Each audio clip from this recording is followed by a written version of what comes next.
safe place, so whatever it is that you have to tell me, you can tell me here. Kiss me. Well, okay.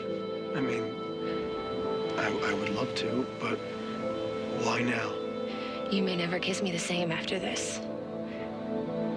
You may never kiss me again.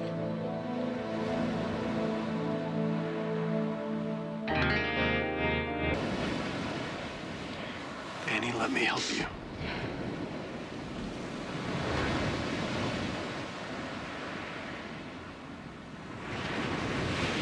On the plane, that article that you found about my dad on your computer. Yeah. Why did you get so upset? What happened to your father? I can't. Hey. Do you trust me? I do. Yeah. Then trust me to listen.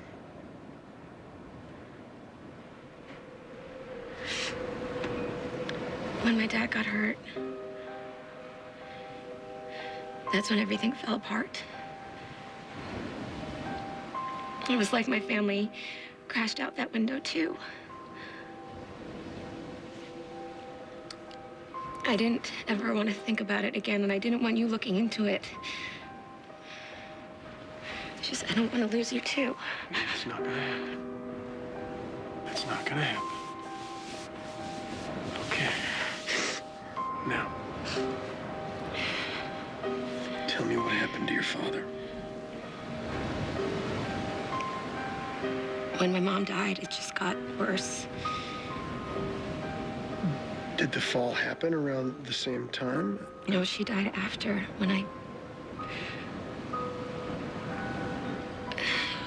my dad was so angry at me, it was never the same. Whoa. What? Does your father somehow blame you for your mother's death? Why would he do that? Because I killed her. You couldn't have killed your mother, Annie. You could never. I did.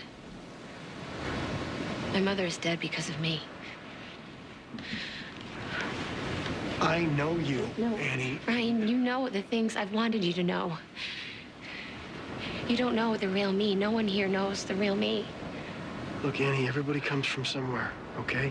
You can't possibly be that different than the woman that I know. Look, your father, when he fell, was he drunk? No, it was nothing like that. I know how that goes, you know.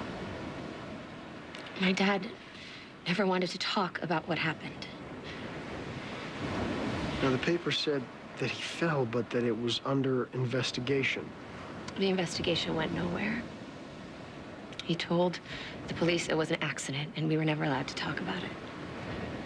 But what about your mom? I mean, your mom must have known the real story. I tried talking to my mom, but it was no use.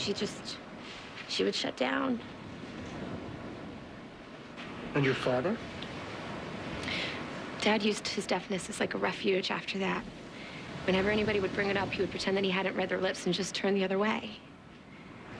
He didn't hear me. He never wanted to hear me. And I tried to tell him. What happened? My mom and I got in a horrible fight, the worst we'd ever been. It was ugly, and the things she said to me, it was awful. I can still hear them. Okay. So, some things that parents say never go away. Annie, how did your mother die?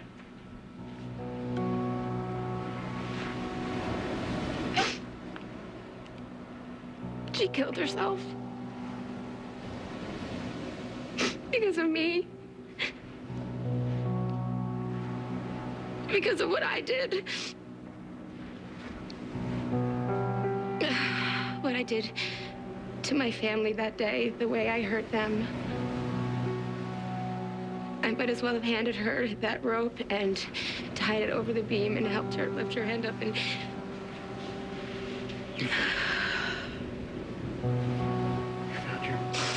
we said such awful things. We were screaming and screaming until we were hoarse, and then I left. I left her, and I went to my room, and I slammed the door. And it was quiet. It was so quiet in the house. You could have heard anything, and I don't know why I didn't hear.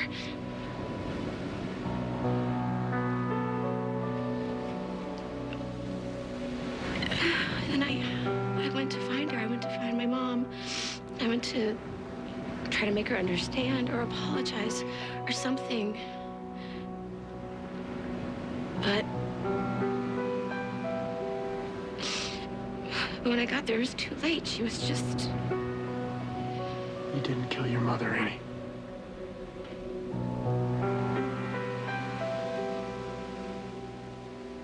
I did, Ryan. It was my fault. Twice. Once for driving her to it, and then for not finding her in time. That's why my father blames me. It was not your fault. No, he's right. He's right. I drove her to it. Because of what I did to my brother. A brother? You never mentioned anything. I didn't want you to know. Why? Richie was everything that was wrong with our family, but nobody else could see it. My parents, they would just make excuses for him. Like, if he was pushing around a kid until he broke a wrist, they were just boys being boys. And if we couldn't find the neighbor's cat, there's no way Richie was involved. It was like, Richie, he was this force. And he was cute and adorable and charming and funny. He was so funny, he could make you laugh until your sides hurt. But then he could turn it off. And then it was like a light went out, and he could be cruel. He could just be truly cruel. God, I'm sorry, Annie. We got older, it got worse. The more charming he got, the more he was capable of. But my parents, they called him special. Spirited was the word they used. Precocious, a born leader. It wasn't Richie's fault if the other kids couldn't keep up. Well, did you ever talk to them about your brother? Yes, I tried. I sat them down and I told them how I felt. And my dad said that I was the sick one. And my mom said that I was just jealous. They said that Richie had gifts and we needed to encourage them. And it got worse, didn't it? I kept my mouth shut. But I was always worried that someone would get seriously hurt. I knew. I just knew. And someone did. My father. Richie pushed your father out the window. My dad never said it. And Richie always denied it. But I just knew. And there's my dad sitting in a hospital bed, cut up and bruised and deaf, and he still defended Richie. I had to protect myself. I had to protect my family. Why didn't anybody else see Richie this way? Richie was so smooth. He could make you feel so special and so important, but he could also make you feel like everything was your fault, and that he had done nothing wrong, that you had just imagined everything. Annie, you did not imagine this, okay? Your brother had problems, all right? I mean, both my brothers struggled with things, and I blame myself, but it wasn't my fault, and this was not your fault. But you helped Jonathan get better. Well, what did you do about your brother? I testified against him in court as my mom screamed and sobbed. I had him put in jail for 10 years. And that was the day my mother killed herself.